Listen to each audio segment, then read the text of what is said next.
I could feel the cold breeze of this dead world brush against my face as we continued marching.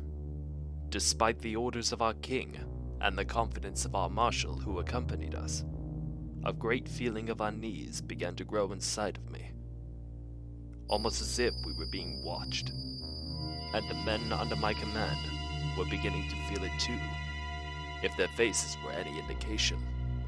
Our march continued for what seemed like hours, the silence of the rocky landscape doing nothing to assuage our concern, until we reached a series of caverns where our goal lay.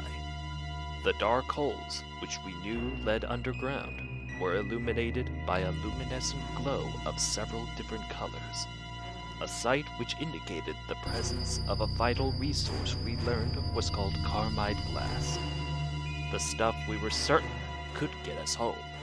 With a non-verbal command from the marshal, a group of 5 men carrying digging equipment took the lead, pushing forward into the nearest cavern, with the rest of us following close behind.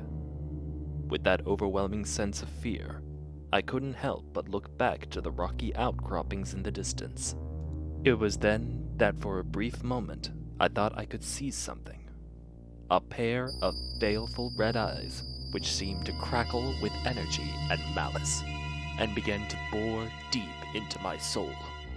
As I stared back, I could feel the world seemingly slow down, a feeling of great pressure coming over me as my heart began to pound within my chest, and my breathing grew heavy with fear. I lost track of my surroundings as every fiber of my body was screaming at me to run, lest this demon of hell... Sergeant! My mind was brought back to the present in a snap, my attention turning towards the marshal, a look of concern on his face. Is everything all right? You seem quite distressed. I think we've been followed, sir. The marshal furrowed his brow at this, walking past me to get a good look back outside. He made no sound for what seemed like minutes, before suddenly shaking as if overcome by a sudden chill. Perhaps you and your men should keep watch out here. The digging shouldn't take too long. I was about to carry out the marshal's suggestion, but gunshots suddenly rang out from within the cave, followed by the sounds of clanging steel and the screams of dying men. No command was given, nor was any required, as the 2 of us drew our swords and rushed in to support our men, myself fearing the worst, for whatever had now attacked us had either been lying in wait for us, or had managed to move past us without detection. Both prospects were equally terrifying. My fears were reinforced by the sudden cessation of battle, leaving a void where there was once sound, and ultimately confirming my fears upon our arrival at the scene. For under the dim lighting of torches and the glow of the Carmide glass deposits, we could see our soldiers, or rather, what was left of them. Bodies lay on the ground, with their guts torn out or mounted on top of pikes. Severed heads were tossed about, their visages contorted in agony.